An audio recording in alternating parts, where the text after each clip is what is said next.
Welcome to Political Frenemies, the show where a Conservative and a Liberal Democrat discuss the latest political developments.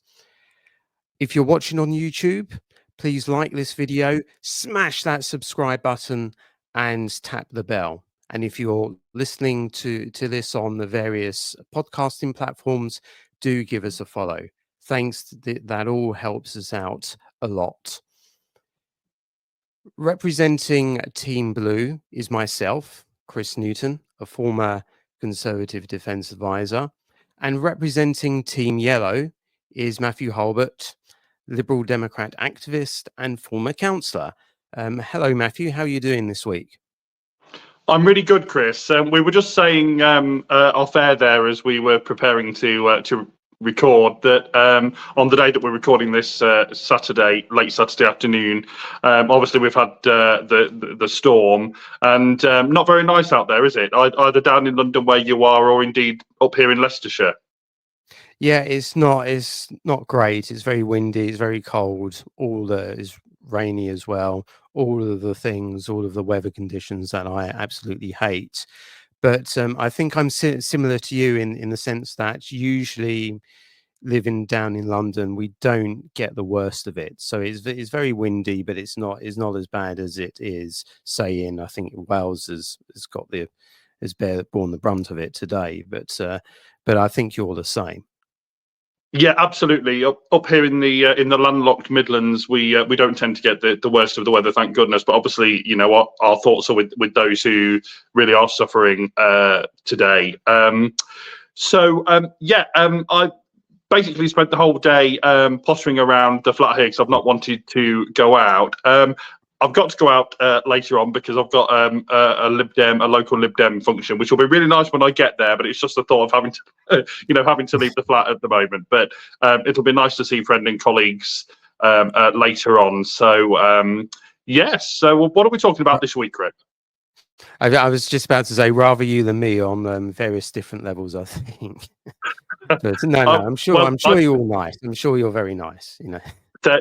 They're lovely people who do a great job running the council here and serving the local electorate. And more than anything else, many of them are just really good friends to me. So it'll be really good in that sense. But I'm sure you've been to plenty of Tory functions, Chris.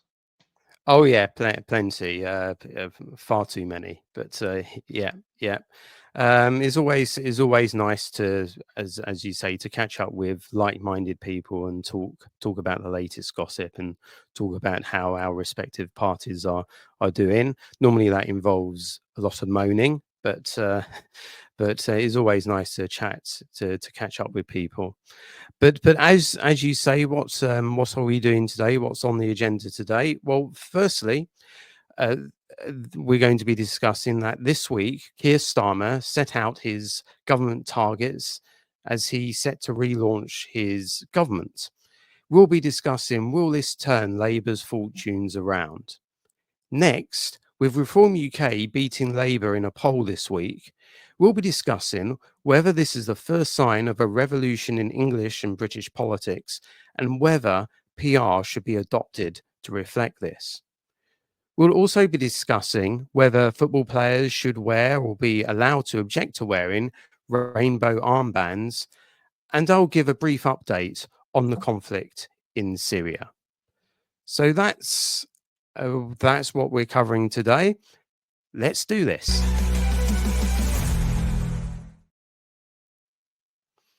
Okay, right. Let's get the first item up. We don't have a separate producer here. I do. I pretty much do everything. So you do have to bear with me sometimes as I get everything set up. But in terms of our first topic, well, Keir Starmer made a major speech in a reset of his government that definitely wasn't a reset, but really was a reset. He outlined 6 milestones, and I'll go through them very quickly.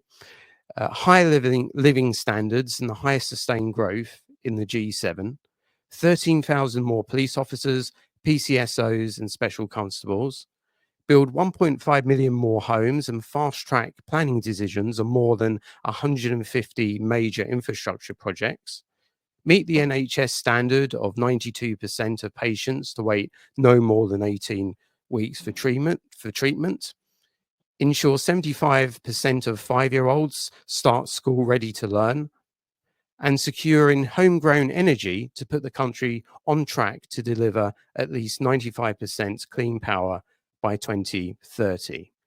So there's a lot there. A lot was riding on this speech. Did he deliver for you? Did Keir Starmer deliver for you? Will this speech turn things around for him? Well, I must admit, Chris, that it's the politics of this that interests me more than the specific things that you just laid out there. I mean, I broadly welcome them. I await to see what the actual policies themselves say, what exactly is going to be achieved and what the fine detail is. But for me, it's the politics of this that interests me most and is perhaps most prescient for us as a podcast. And I think the politics of this is that this was clearly a reset. As we've talked about over the past number of weeks, Labour haven't had the best of starts. Sorry, really needed to cough there. Labour haven't had the best of starts, have they? I mean, the first few days, and literally we have to go back that far, the first few days of the government, I thought the adults are back in charge, the adults are back in the room. Obviously, as a Lib Dem, I'm not going to agree with Labour on everything, but broadly speaking, we've got a Prime Minister in now who knows what he's doing and has got a good, strong team. And yes, there'll be disagreements over policy, but I broadly welcome the fact that the Tories are out and we've got a new government. After those first few days, it all seemed to go wrong. And I don't quite know why. I mean, yes, we know that there was stuff going on, with the team in Downing Street, with Sue Gray and with all of that. So maybe that had an impact. But even in terms of, what ministers were announcing and what they were choosing to major on seemed to be really odd stuff and seemed to be stuff almost deliberately made to make them unpopular. And politics isn't all about popularity. Governments have to govern and they have to lead. I accept that.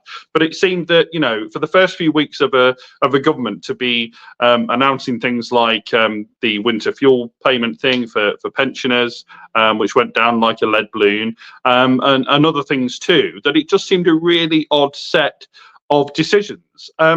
And so a reset was clearly needed. Now, the issue with Labour having a reset, and especially with this leader and this Prime Minister, is that I'm sure Keir Starmer has many good points. I wait to find out what some of them are, but I'm sure he does have some.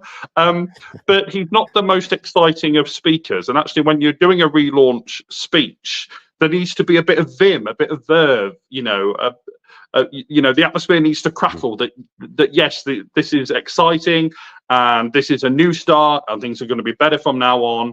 Whereas with Keir Starmer, and part of it is just kind of his nature and the way he speaks, and I guess perhaps he can't help that too much, although you do wonder if some training might actually help him, as it once did Margaret Thatcher, we should point out. That's right. Yeah, absolutely. So, but he's not the most exciting of speakers, and you get all of these terms, these phrases that we're supposed to be excited about, like we're fixing the foundations and we're a mission-driven government. I mean, I heard an interview. I think it was on Newsnight or Daily Politics, one of them, Politics Live, where the minister representing the government, I think it was the Labour Party chair actually, said mission-driven government about like 30 times or something in this interview of a few short minutes, and I was kind of like, yeah, we get the point, but what on earth does that mean? That sounds like such a Westminster bubble phrase, mission-driven government. I guess what it's supposed to mean is we have these convictions, we're going to drive them through, things are going to get better, but it seems to me a government that is really Westminster wokery and not let's talk to the people. And when you think, Chris, that wonkery, you mean, not wokery. But when you think, and we'll talk about reform later in this podcast, but just to mention them briefly here, when you think that reform are clearly, I mean, it saddens me greatly, but reform are clearly going up in the polls. They're third in some, they're second in others. They're clearly a threat to all the two bigger parties and the Lib Dems that are now bigger than we were, but yet perhaps not can't quite yet be described as one of the two main parties. But when you think that you've got, you know, Nigel Farage, who, whatever you think about him, and I'm not obviously a fan, the fact is he does seem to be able to communicate with ordinary voters in a way which clearly Keir Starmer can't.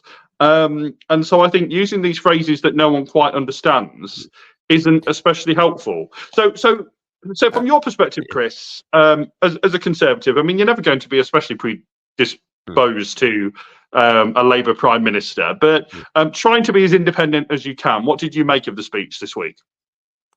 Well, I mean, firstly, on your point about kind of the slogans that he's used in the language that he's using, it's, I mean, I've came across all that even when I was an advisor, and it just seems to me that there is a lot of language of business and marketing, especially, and a lot of these buzz phrases, which might sound good in Westminster, it might sound good in the world of management, but never translates to the world of politics. And maybe they worked once upon a time, these marketing slogans. Maybe they worked for Blair, but people have got to realize that it's not 1997 anymore.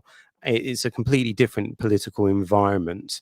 And ultimately things move on, and what worked in the past doesn't work now. So can we please, as you say, can we please have politicians that speak normally in normal language and not in this crap sort of marketing speak that only a few people sort of understand? In relation to my assessment of the speech, I want to make a comment about the whole concept of the speech, the high idea of targets, of setting milestones and setting out these 6 targets. It's something that Starmer has done before in relation. He set out various missions. He set out he's used different names for them. And it's not just something that Starmer has used. Remember when Sunak, very early on, when he became Prime Minister, I think he outlined 5 targets. And this just reminds me of this. It's exactly the same kind of thing that Sunak did, which ultimately didn't work for him, and I don't think it's going to work for Starmer as well. So it just, I don't know whether you agree with me here. But is that there just seems to be a lack of originality. There's a lack of originality, and there's a lack of vision as well. There is no grand vision that anybody can be excited about from not only the delivery of Starmer's speech, but also the content of his speech. There's absolutely a lack of vision. And again, perhaps vision is also one of those words actually which doesn't always go through. But I mean, I guess we mean, you know, what does this government want to achieve? What when it leaves office in a few years' time, or I'm sure as it hopes in you know, a decade or so's time, what does it want to be able to look back on to say, this is what we actually did, this is how we, from their perspective, changed the UK for the better? And it doesn't seem to be that. It seems to be all about, you know, managing things better. And I think we've had successive governments where you know, it's been very technocratic. It's been all about management, and I mean, funnily enough, you know, Keir Starmer mentioned management in his speech, in as much as he talked about the managing of decline. That's what he felt that the civil service, who we had a major go, and perhaps we can talk about that in a moment as well. But he talked about, you know, managing things better than the last government, and being supported to do that by the civil service. And I think people think, you know, come on, you've just been elected. You've been elected with a very big majority, albeit that we know on a fairly small percentage of the vote we get that, but nonetheless, in the way our system works, they've got a big majority. And a bit like, albeit that I think Blair was a far better communicator, well, he undoubtedly was, a bit like, you know, Blair reflected on his first term and said, you know, in later years, and said, I wish I'd gone further, I wish I'd pushed harder to get change through. And I think that already after just a few months, Keir Starmer is effectively, you know, kind of saying the same thing. So as you quite rightly say, Chris, there's very little vision.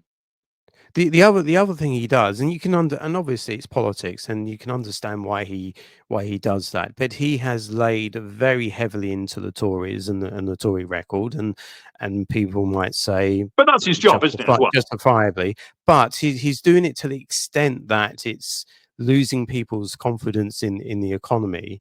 And is he being too negative at the expense of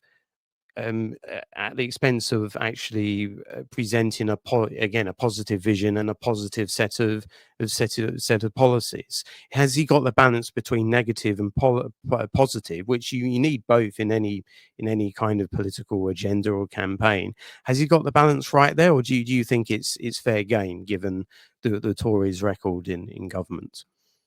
I think it's absolutely fair game, but I think it's only so long that this government will be able to do it, and so I guess that's why he's doing it now. I think as the years go on, the record of what is happening in the country will be more and more Labour's responsibility, for good or ill, than it is now. So I don't really blame him at all for doing it. He does kind of do it in rather, a dour way, which again, Blair, for all of his failings, just had a way to probably do much the same, in regards to the Tories of the day and the government that he'd just taken over from in the late 90s. But actually, I can remember as a Labour supporter, as I was at the time, thinking that, gosh, this guy is really exciting.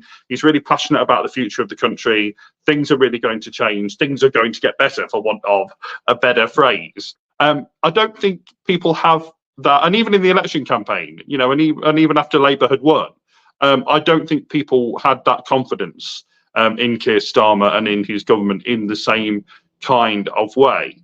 They just, and I think even you'll agree with this, Chris, that people just wanted rid of the Tories. People felt that they'd had enough of the Tories at this time, and of Partygate and the mini budget and all of that. People were just sick to death of the Tories, and they'd vote in any way to kick the local Tory out. Now, I don't want to do down Labour's achievement. I don't want to do down my own party's achievement in getting 72 MPs. But I think we also have to recognise that people vote for many different reasons. And one of the main reasons that people voted this time around was because they were absolutely sick to death of this Tory government and wanted rid of it. So I don't think there's true. I do think during the campaign there should have been more scrutiny of Labour. I think one of Labour's problems, is the fact that it wasn't fully prepared for government. It's clear from what they've presented over the past 5 months that they haven't got a fully fleshed plan, and that lack of scrutiny and that getting away without really revealing of what they're going to do in government, it is a contributory factor of why they're in the position they're in at the moment. Yeah, I think you're absolutely right there, Chris. I think it was one of the downfalls, actually, of the fact that the Tories were that unpopular. And it seemed fairly obvious from fairly early on that Labour were going to win, not necessarily with the landslide that they ended up with, but that they were going to win with a fairly healthy majority. That actually Labour perhaps didn't have to do the detailing of what it wanted to do and how it was going to do it in a way which perhaps other oppositions have previously had to do when they've been preparing to. They're asking Badenoch for policies already. It's ridiculous, and yet Starmer went through the whole period without really. Well, I agree, but again, that's just politics, isn't it? But yeah, I mean, do I think that this relaunch is going to work? It's only going to work if we start to see delivery. And actually, my advice, for what it's worth, I don't think the Labour government are coming to me for advice, but my advice, for what it's worth, is stop telling us that you're going to be doing stuff and do it. What people want now is to see results. And I think the opinion polls can be turned around. I think it's going to be difficult, but I think the opinion polls can be turned around if people start seeing real tangible results, and real tangible results that they like and that they agree with, and that they can think, well, not especially keen on Keir Starmer, but actually, my living standards have improved, and my wages a bit better, and the local school is has been rebuilt, and the local hospital is doing better, and ambulances aren't taking forever to get to my elderly relative who's fallen at home, whatever it is. So I think stop relaunching now. You've done the relaunch bit. I kind of think you had to do it. Okay, fine. But now what people want to see is delivery. And that is the way, by being consistent, by being steady, by driving your policies through, by improving things for people at a tangible local level. That is the way that you're going to turn the polling around. Not by the trouble with some of these relaunchy things type, Chris, is that they're kind of Westminster bubble things, and advisors get very excited about them because for them, for them this is almost the end. The end isn't getting Most people don't pay attention. Yeah, absolutely. And so I think that is what, for what it's worth, that is what I think Labour needs to do now. Whether they're going to do that, time will tell, I guess, Chris. The other problem with the speech is that it's about targets and not about, well, what is it you're going to do to get there, and that's the big kind of issue for me as well. Is okay, you've got benchmarks, and they're very specific benchmarks, but there was nothing really in there about policy. What is different? What is going to be different about the policies that Labour adopts that's actually going to achieve all of these things? And that leads on to what we were talking earlier about managed decline and what Starmer said about the civil service, which is actually the bit of the speech that I found interesting. Was the fact that he had effectively attacked the civil service. There's a lot of reporting on Twitter from journalists saying that Labour ministers are coming up to them and saying that the civil service is sluggish and it's very difficult to get things done. And it's very interesting. It's very interesting to see Starmer summoning up the political spirit of Dominic Cummings and attacking the civil service in that way. I think it's an interesting observation. Do I think Starmer is actually going to deliver any fundamental change to the civil service? No, I don't believe that for 1 second. Not least in terms of his appointment, in terms of his choice of cabinet secretary, who is someone who was responsible for the pandemic preparations, and he just seems to be another kind of establishment status quo kind of person. So do you think Starmer's criticism there was fair, or should he have gone somewhere else?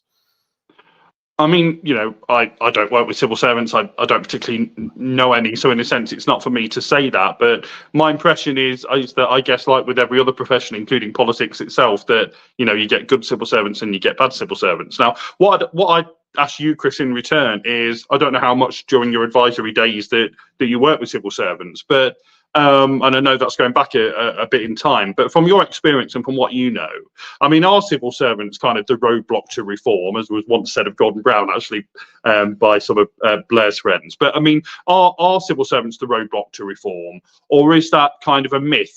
Are they used as a scapegoat by failing politicians? Yeah, I have to say that I worked in opposition, so I did not deal with any civil servants. And this is the thing. This is probably the big shock that Labour teams, departmental teams, are having in relation from the difference between opposition to the government. In opposition, they're working with a very small team of a few researchers, and that's it. Per shadow brief. So you've got a few shadow ministers per brief, and then you've got a few researchers and advisors and so forth. But that's a very tiny, minuscule number. I think in our team we had about 4 or 5 sort of staff. Is it all together? Once you put everybody together, perhaps a little bit more than that.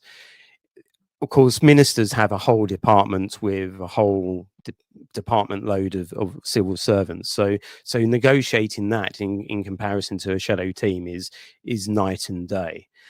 As I said, I don't have any personal experiences working with civil servants. I have talked to many, or to a few MOD civil servants socially, and I always found them very pleasant. But that's the MOD. The one occasion I encountered a Treasury civil servant, he did not particularly like the the MOD at all, and defence, as you'd expect.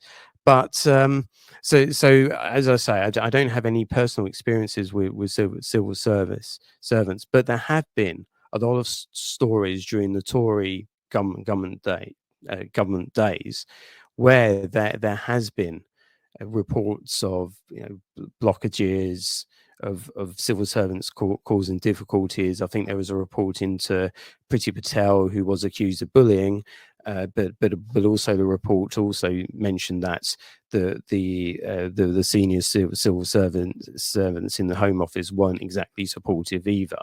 So I think there was tension between the civil servants and the Tory government. It's interesting that there seems to be now friction between Labour ministers and civil service as well, which seems to suggest that there is a problem there with the machinery.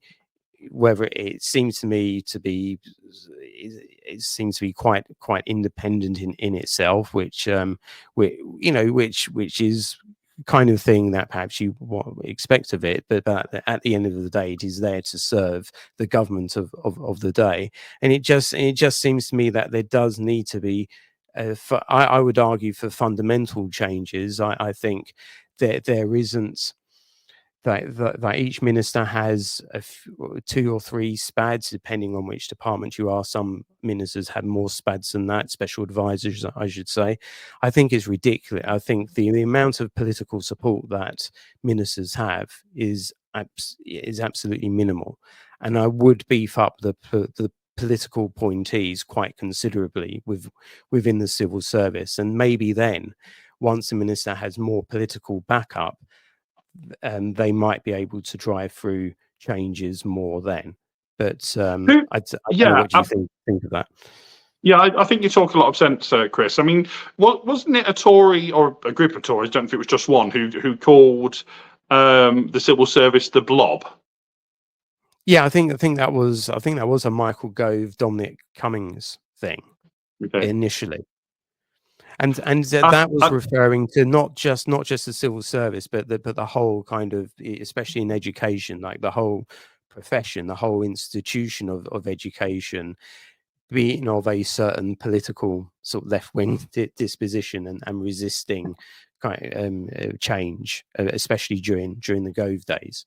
But I mean, if that's the case, and I mean, I don't necessarily believe that it is, that the civil service is kind of, or big chunks of the civil service are especially left wing, then you would have thought that a Labour government they'd be happy with, and that they'd be wanting to help them, perhaps even more so than usual, or with the Tories, get their stuff through. And yet it seems that Keir Starmer is wanting to throw them under the bus kind of fairly early on in his government. And I don't know if that's just preparing us for when things don't happen, that he can say, well, it's this darn civil service. But I don't think the electorate will take to that too well. I mean, ultimately, we elect a party or parties into government. They have a manifesto. We expect to see that manifesto delivered. If it's not delivered, the buck stops with them, and the buck stops ultimately with the Prime Minister.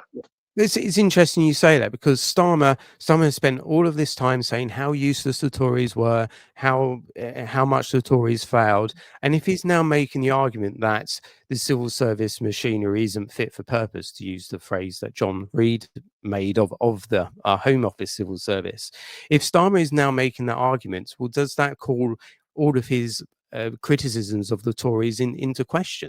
So I think, yeah, you're right. Starmer does need to be careful from a political point of view there, but there is, I do think there is a fundamental issue with the machinery of government, and it does need reform. Can I just ask you, from a Conservative perspective, I mean, how should Kemi Badenoch is still in her first few weeks. She's, I'm sure, still getting her team around her and all the rest of it. But how should she and the shadow ministerial team kind of deal with this and the relaunch and everything? I mean, I felt it interesting at PMQs on Wednesday. I mean, I'm one of those who happens to think that Kemi Badenoch is especially good at PMQs, and maybe she'll get better. She's only done a few so far, which is fair enough. But she does seem to me to major on whatever the kind of, and I partly understand this because she wants to get headlines, but she seems to major on whatever the big kind of political scandal is of the week, rather than necessarily holding the government to account on policy. And now it's always going to be a bit of a toss-up at PMQs. How political do you get? And that's the same for the Lib Dem leader as much as anyone else. But in terms of holding the government to account now on these 6 missions or whatever on Earth Starmer's latest called them, how much should that be the sustained focus at PMQs, do you think? I think in relation to recent weeks, I think the farmers' tax is an opportunity too good to be missed. Yeah. And I think also the Louise Hay thing as well, that was an opportunity that I think was too good to be missed. And we can discuss in more detail about Badenoch's kind of delivery and performance at Prime Minister's questions at another period. But I thought actually in her first couple of questions in relation to Hay, when Starmer just flatly refused to give an answer, is a complete. I do think that was an arrogant kind of non-answer. I'm not. There were additional information, but I'm not going to tell you, kind of thing. What as to information regarding Hay, I thought, yeah, this is good. She's got him on the ropes, and then she went on to something else. Whereas what I would do, I would just, and you probably think, well, this is too Westminstery, but I think if you've got if you've got your opponent on the ropes, you keep going for them. And you keep making them, even if you don't get anywhere at the end, making them squirm, making the opponent squirm is actually quite a good tactic for Prime Minister's questions, because it's written on their face, and it was written on Starmer's face. So from that perspective, I think there were opportunities there that Badenoch should have exploited there. And I think she was right to go on the politics, although she did go on the policy in her later questions. But I do think there is an issue with regards to the Conservatives holding the government to account, doing the heavy lifting of asking written parliamentary questions, tabling FOIs and freedom information requests. They need to display more energy in kind of asking questions of the government and actually making life difficult for the government. And there's one MP who's doing it brilliantly at the moment, and it's not a Tory MP. It's a Reform UK MP, Rupert Lowe, who's really kind of asking the government for all kinds of statistics, especially on immigration and so forth. That's the kind of, and he's absolutely relentless. And that's what you need to be as an opposition, especially as an unknown quantity, which Badenoch essentially is. You need to get as much information on the government as well, press the government as much as possible, and get yourself and your stories out there. And that's the number one priority of that the Conservatives should do at the moment as it's developing its policy programme. And I mean, I should just say a word in defence of the Lib Dems and Ed Davey. And I know you don't agree with me on this, Chris. You think that we kind of suck up to the government, but I'd respectfully ask you to, as independently as you possibly can, go back and look at the questions that Ed Davey has asked. He tends to not be too party political. Actually, you may say that's not a good thing, but I think actually from a Lib Dem perspective, as the third party, he needs to do something different to what the Tory leader has just done, a couple of questions before. And so what he does tend to do is ask very specific, kind of policy-based, fairly serious questions. And I think really that is what he needs to do as Lib Dem leader. I think it'd end up becoming just kind of parrot of the Tory leader if in his questions he just went on the same kind of, really party political issues that the Tory leader tends to go on. So, I mean, I think you're sometimes a little bit harsh in your Twitter criticisms, Chris, I of think, the Lib Dem leader. yeah, I think, I especially in the first few weeks, I do, and okay, yes, the Lib Dems are, they're not attacking the governments. They've got to attack the Tories as well. But I think in the first few weeks, they were still thinking that the Tories were in government, and now they've got to mount some kind of critique of Labour. And actually, I think we can continue this conversation into the next item, which is about both Reform UK and the Liberal Democrats, as way of introduction. A poll was published this week which puts Reform UK ahead of Labour. The Find Out Now poll placed the Tories on 26%, Reform on 24%, and Labour on 23%. I've got to mention the Lib Dems, which were on 11%. At the Spectator Awards, Nigel Farage promised a political revolution, the likes of which we've not seen since Labour after the First World War. With English and British politics seemingly fragmenting, this raises the question of whether Westminster should adopt a form of PR. The House of Commons this week voted for the Lib Dems' 10-minute rule bill, which would ditch first past the post and adopt a form of PR. So, is this poll the first signs of a political revolution? Can Reform or the Lib Dems or a third party disrupt the two-party system? And does the poll, does the Find Out Now poll strengthen the case for proportional representation, if I can get my words out? Yeah, I mean, this is really interesting and follows neatly on from what we were just discussing there.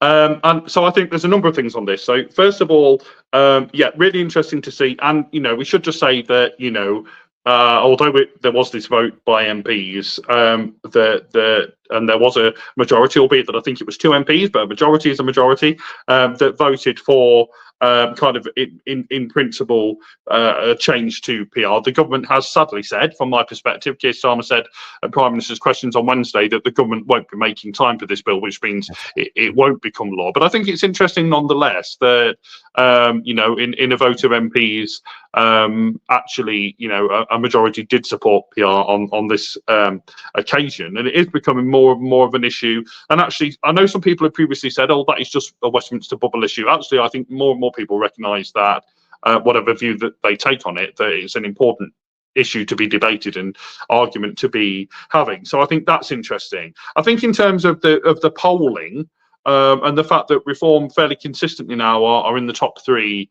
parties being polled, and that we're seeing a little bit like in the Republic of Ireland, as we were talking about last week, Chris, albeit that they obviously already do have a PR system, that there is 3 kind of parties polling in and around 20+%. So that is Labour, the Tories, and Reform. The interesting thing about it, of course, is that we do still, rightly or wrongly, have first past the post, and that actually, even polling as they are, and even if they consistently poll this way, it will still be difficult for Reform.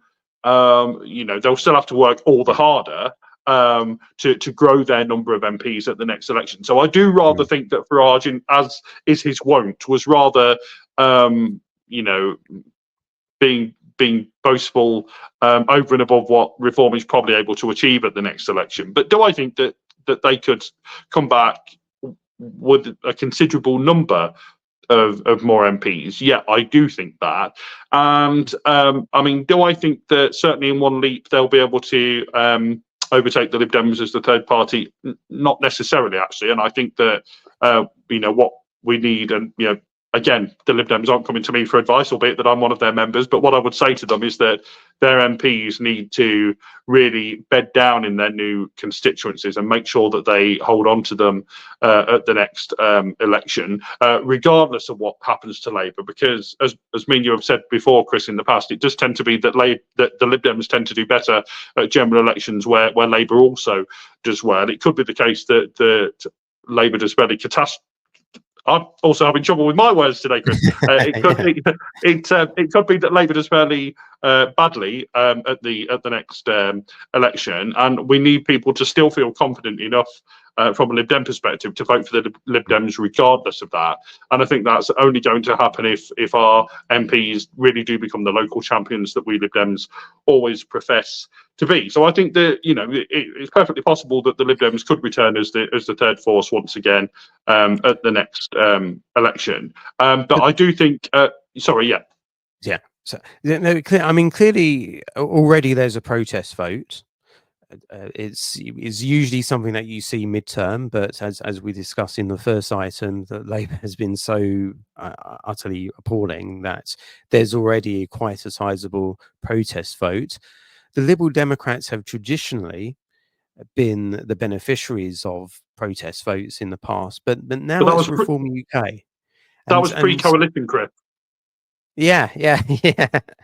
And I just wondered. You may have already answered the question. Why do you think that is? And maybe one theory that I'd put to you is the Lib Dem focus on PR, because I think didn't Ed Davey ask a question on, that was his question, wasn't it? One of his questions at Prime Minister's Questions this week. Now Reform also favour PR, but you don't hear them talk about it as much at the moment because they're talking about other issues like immigration in particular. So is it really that the Lib Dems are focusing on the wrong issues? And if maybe they would actually focus on bread and butter policy issues, that they might benefit from the protest vote? I think you've got to be fair, Chris. I mean, it was one question at Prime Minister's questions, and in all but they've also did this vote as well this week. Yeah, and it's always going to be a big thing for Lib Dem MPs and for Lib Dem members. I mean, we've obviously been talking about this in terms of our predecessor party, the Liberal Party, one of our predecessor parties, for a century now. And so, of course, we're going to still be talking about it. But as Keir Starmer quite rightly pointed out in his response to Ed Davey, actually, the first past the post system for once worked for the Lib Dems this time around. I mean, if we'd have had PR this time, then, as I've said previously on this podcast, as much as it saddens me, Nigel Farage would be the one asking the two questions each week at PMQs, because polls showed that had we have had PR, it would have been Reform that came back as the third party. So actually, ironic as it undoubtedly is, first past the post was pretty good for the Lib Dems this time, and actually meant that Reform, they did get into Parliament, but still only with a handful of MPs. Interesting just to note this week, Chris, on that vote on PR, that actually the aforementioned Rupert Lowe, who you praised so heartily a few minutes ago, seemed to either. I mean, I don't know what the whipping situation is with the Reform group of MPs, but he actually voted against PR on that occasion. So voted against his own party's policy. So I don't quite know what happened there, but that was just an interesting thing to note this week. I mean, look, he had an interesting approach to assisted dying as well. I don't know if you saw that. He basically held a poll in his constituency, and he went with the results of the poll as opposed to his own opinion, whether he has his own opinion on that or not. Yeah, he does. I think he's good at asking questions and probing the government, but he has shown, even for a party of 5 MPs, he has shown a good an element of independence already in relation to how. And we like MPs that are have an independent force in all parties, and I think we absolutely need that. But by the by, it should just be interesting to know if there is a whipping operation in Reform. I mean, I'm assuming there is. Yeah, I mean, I don't know whether the attitude was that it's a Lib Dem bill. Is not going to go anywhere. So because that's generally Farage's attitudes to votes, isn't it? If his party's not going to make any difference, or if it's not going to go anywhere, they generally don't bother. So I But don't what know about? whether. Yeah, but Chris, you just sparked another thought in my mind there from this past week. Whereas there was quite a lot of criticism of Nigel Farage and his party for not turning up for a vote on fishing, I believe. And despite the fact that they make quite a big play of this in certain parts of the country, and Farage, albeit back in his UKIP days, was famous as an MEP for not turning up to the committees that he was appointed to and not turning up to votes. And I don't think, as a parliamentarian, perhaps the Reform member that you speak of is different, but I don't think Farage himself, at least, is particularly good at being a parliamentarian. He just wants to be out there being bombastic and doing his party political stuff, and as a party leader, I guess he needs to be doing that. But I'm not sure how well served the people of Clacton will be by him actually in Parliament. I think his priority is campaigning, and his priority has always been campaigning. I also think, and this is the approach he took with the European Parliament as well. I think he has said this in the past, is that he adopts the what's the point attitude if his vote isn't going to make a blind bit of difference. So if especially given that Labour has this massive majority in pretty much everything Labour will propose, I think there's something in that. I think yes, there is. He, especially a party of five, is not going to make any kind of impact. But I do think the criticism is slightly unfair, in the sense that whenever I've put the BBC Parliament channel on, Reform MPs are always there, and they're asking questions. And Farage has asked one or two urgent questions as well. I don't know if he initiated the urgent question.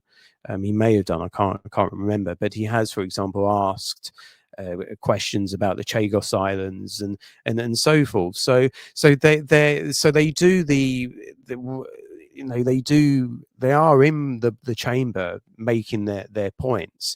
It's just the kind of the boring sort of the administrative stuff. Well, firstly, then none, as far as I'm aware, none of the Reform MPs were appointed onto the various committees. So No. That's the Reform MPs can say, well, we could have made a contribution to the select committees, but they didn't want us on that. But I do think they make the contribution. Now, the one thing that they are missing out on, and perhaps this is quite important for constituency MPs, is that MPs like to show their constituents, even though they may have lost a vote, they can show their constituents, well, I voted against this measure, I stood up for my constituents in that measure. And that's something that maybe the Reform MPs need to be careful at. There is something to being able to show your constituents that you've participated in this debate or voted against this measure. So there is a point there. I do accept that. I think you're absolutely right. And, it's all well and good, Farage wanting to go to America and see his good friend Donald Trump and do all of that. But all politics is local, and quite interesting to see today. I don't follow Nigel Farage on social media. You won't be surprised to hear, but someone that I follow had obviously responded to him or something. But anyway, he came up on my social media, and I saw that he'd been at an event in Clacton and was getting a photograph, and I thought perhaps he is starting to realise that need to be in the constituency a bit more. Need to be seen. I mean, if you scroll further, you'll see he's always posting stuff about his constituency. like a couple Okay. of weeks ago. He was posting stuff about this local fish and chip shop that won an award or something. He's actually very one thing that Reform do better than anybody else is their social media game. And if you Not actually very look good at at Farage, sorry, not very good at holding surgeries, though, is he, Chris? Not so bothered about well. people's concerns. Well, he said, and I don't know what the situation is, but he said that, and again, you can understand this, that he faces a major, he's at a major security risk, and he's been holding online surgeries instead. Now, other people sort of can contest that. I'm not quite sure whether the speaker can confirm that or not, but you can understand that given the amount of vitriol that he does suffer, and the fact that we have had MPs who've disgracefully been assassinated. So Indeed, and maybe a security. slight, yeah. Security is clearly an issue, Chris, but Mm. I'd like some evidence that he's been holding these online Well, surgeries. yeah, I wonder if he I has or can't not, say really. either way, but yeah. I'm sure it would be it would be a major local story if he hasn't, but I can't say for off the top of my No, head. and we just don't know that. So it may be that he has. But I mean, yeah, I mean, I think all parties need to be concerned about the rise of reform. And I think, clearly, if we did have a PR system, the people would be having to be much more concerned than they are. Reform need to learn the Lib Dem lesson of how to win under first past the post, even if they don't, support it as our electoral system. They just need to be good at, from their perspective, they need to be good at targeting the seats that they have the best chances in, pouring the resources and their activists into those parties. And again, I have to say, learning a lesson from Lib Dems, who I think even our biggest critics would agree that when we target a seat, especially at by-elections, etc., we know how to go in there and to win. I would agree with that. I would agree with that. And one thing I would say to Reform people is that you can complain about the system all you want. It's not going to change for the moment anyway. And you need to work within the system that it is. And they have to do that. And I would say perhaps the only time that I'm going to say this is to follow the Lib Dem example. Concentrating, first past the post relies on a concentration of votes, and they need to work out which areas in which they can concentrate their votes. There is an interesting issue as to why Reform backs for proportional representation.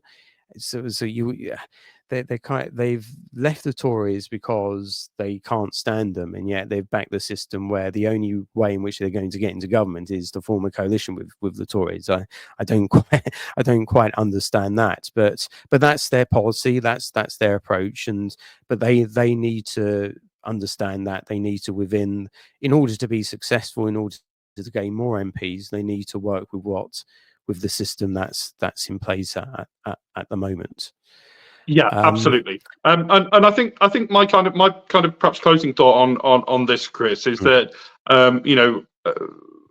I do quite like the fact actually that perhaps more than any other parliament in recent times, we do have a parliament where there are, albeit some of them are really quite small, but there's lots of political groupings. We are definitely in a multi-party democracy. Yes, there's the two big parties. Then the Lib Dems is quite a big third force now, but obviously you do have Reform, you do have the Greens, you do have the parties representing the constituent devolved nations, and actually I think it makes for a bit more of an interesting, a bit more of an exciting parliament. The fact that it isn't just the two blocks and then perhaps a quite small third party, but there are all these different interesting people in there who are fighting their corner for their constituents and their parties. Would you agree with that? I've noticed that in PMQs, and one thing I especially notice is how few Tory MPs actually get to ask questions, and that is a sign of their dim. I think it's partly because the speaker, I think, does want to reflect the different voices within the Parliament, but it is also a reflection of the Tories' diminished numbers and their diminished state as well. And that's another hurdle that Badenoch has to overcome as well. They don't get the opportunities that they used to at asking questions at least the backbenchers at Prime Minister's questions.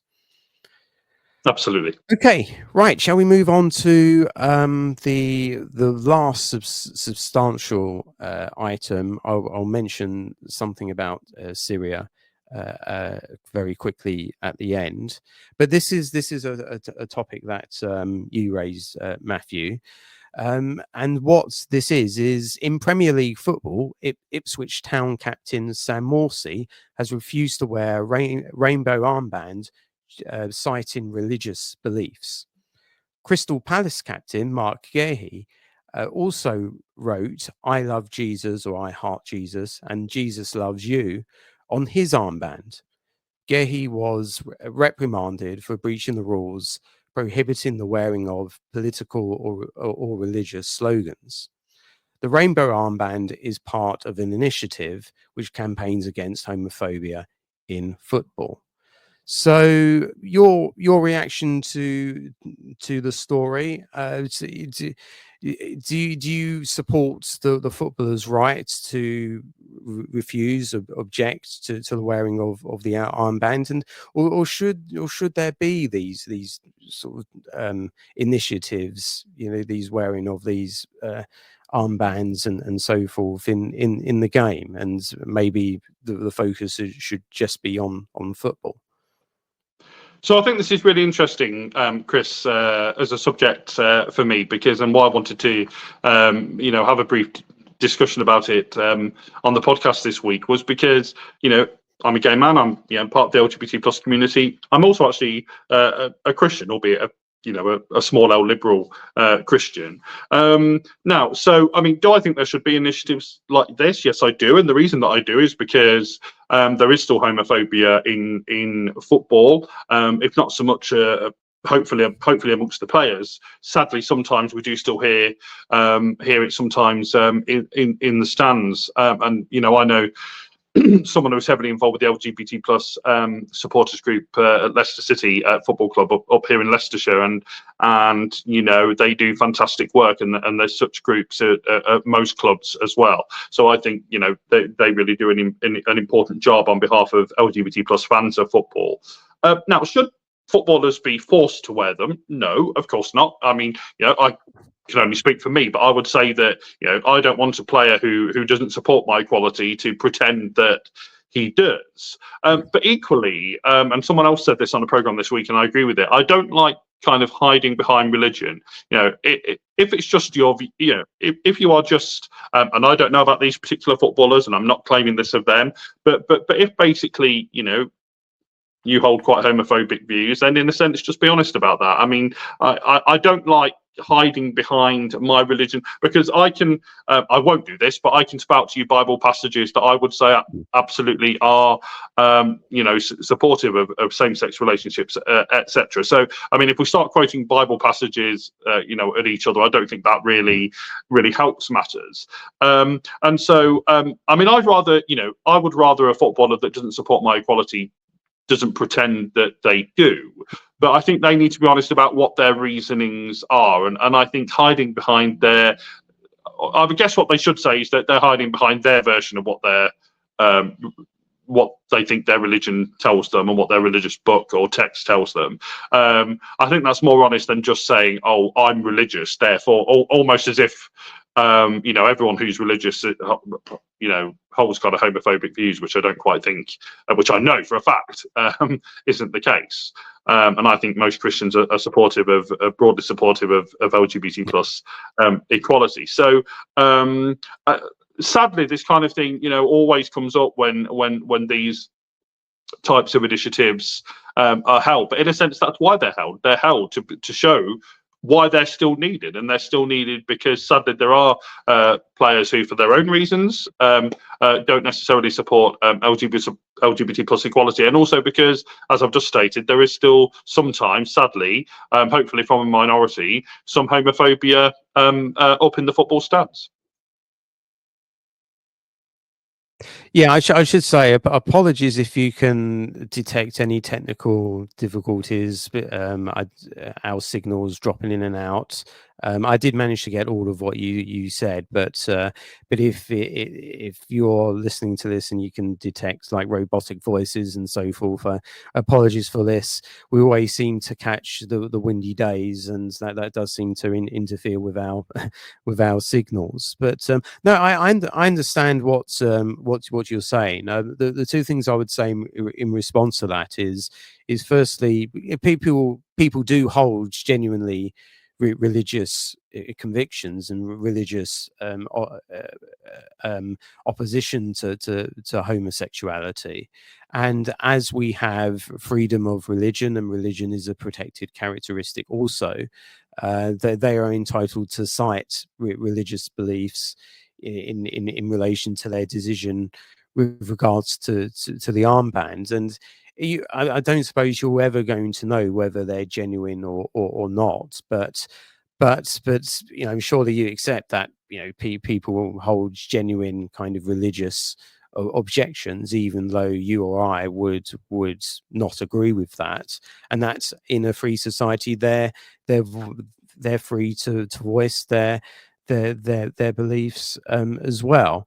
The other thing I would say is that would it just be better if, you know, to avoid all of these rows and so forth, wouldn't it just be better just to say, right, football's football, let's not have any of this kind of extra stuff. And I understand why they're doing it, and you explained very well why they're doing it, but is there not dangers here that the precedents are being set here? Is there not a contradiction here that, you know, some people do view, for example, the rainbow flag, especially today, in relation to the trans debate and women's spaces debate and so forth. Some people do see the rainbow now as a political symbol, where perhaps once it was just seen as a liberation sort of symbol.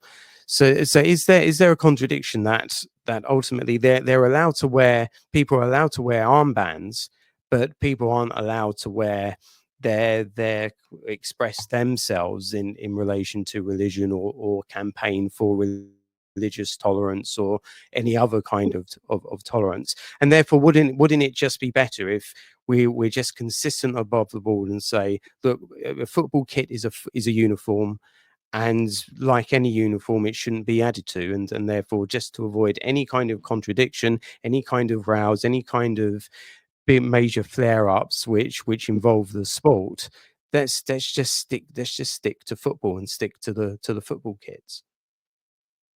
Yeah, I mean, I see your reasoning, Chris, but I just don't agree. I mean, I think that these initiatives are really important because there is still homophobia occasionally on the pitch, and perhaps more often, sadly, sometimes in the stands. And I think that needs to be countered. Sorry to interrupt you. Is there any evidence that wearing these things actually changes people's minds on Well, but it's symbolic. I mean, it may not change minds, but what it does do is show the LGBT plus people in the stands, you know, on those occasions, that the vast majority of the players, in terms of most clubs, actually all the players, are visually supporting their equality, and I think that symbolically, you know, that is important. Now, as I say, you know, I'm certainly not the thought police. People can think what they want, and you know. But as I say, what I don't like, Chris, is the idea that people are almost saying that that all people of religious view are of one mind on this, which of course they absolutely aren't. There's a range of views on this, just like there is on everything with people as a religion, and certainly for those of us of a more small L liberal bent in the C of E. And obviously there's other religions too, but I can only speak from my experience in the Church of England. Is that again? There's a broad range of views on these matters.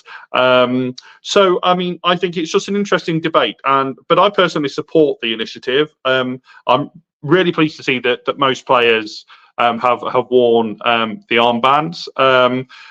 Those that haven't are free to talk about their views, but they're not free to not be challenged on those views, I think is what I'd say, Chris. They can think what they like. They can within the boundaries of the law say what they like, but what they can't do is, having said it, then not be prepared to kind of, you know, answer questions on it and be challenged on it, because actually that is part of being in a free society too. Yeah, and so my approach has always been people are free to say stuff, but people are also free to criticize what's been said as well. So I would agree with that. I just worry about the precedents that set, and whether you're kind of sort of distracting the game from something else. Although I perfectly understand why the initiative has done, but I'm concerned about kind of contradictions, and are there are there more effective ways of campaigning that would avoid these kinds of rows? Well, can I just say, Chris, that it's not often that I watch football matches. I can't pretend that I know a lot about football. But early this week, because I have a certain streaming service that I saw was showing some games, I did actually watch the Leicester City match, and they beat West Ham, I think 3-0. So there we are, and I was able to have some fun with a certain Ian Dale about that, because he's a big West Ham supporter. Yeah. So that was good. But yeah, no doubt this debate will happen again same time next year, Chris. Yeah, and in various other places as well. There wasn't a row. This was under the Tory government about rainbow. What do you call it? Lanyards. Lanyards, yeah. Yeah, that's it. So there was a row about that. I mean, so I went on TV. My approach is, if you wear kind of a uniform or a set dress, then it's probably not, you know, a good thing to add to it if it causes rows. But on this is on much else, Chris, we politely disagree with each other. So yeah. That's I can.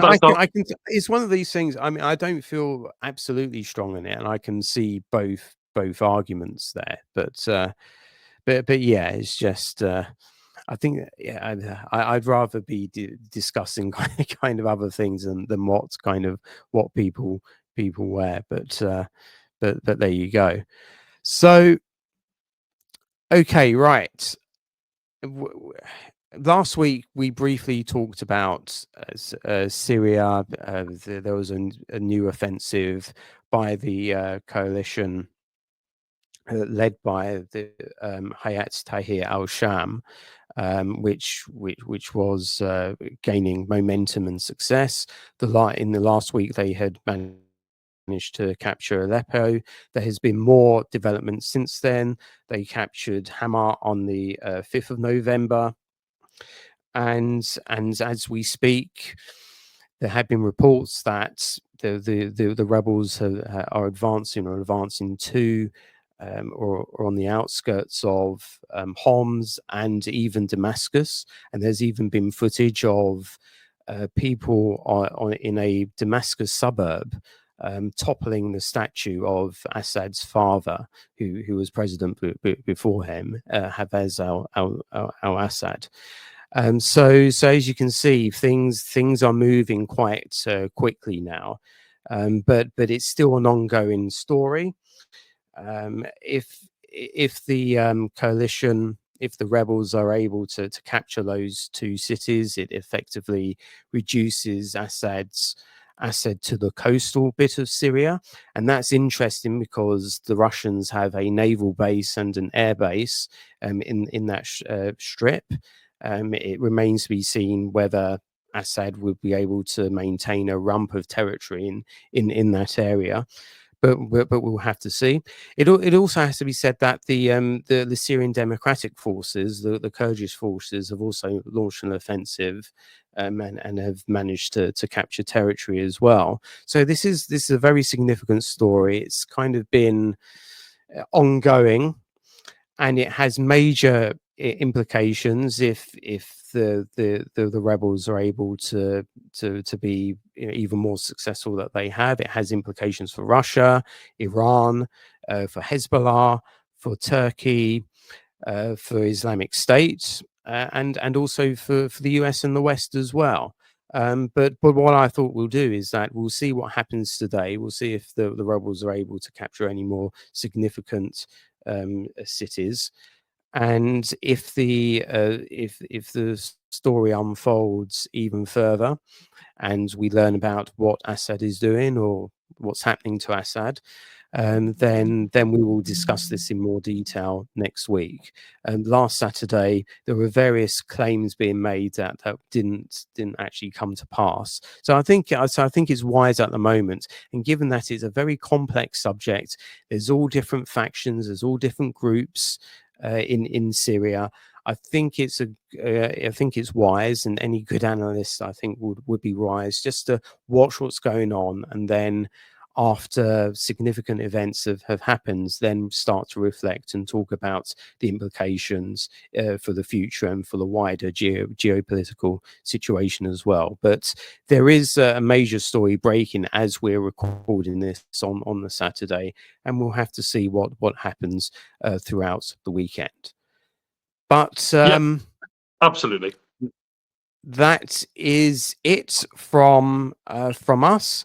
I hope that you have a good week, and it's goodbye from me. And it's goodbye from me. Remember to do, as Mathew says, all of the internet things, like, subscribe, spread the word. But from the both of us, it's goodbye. And we will see you on the next episode of Political Frenemies. Goodbye.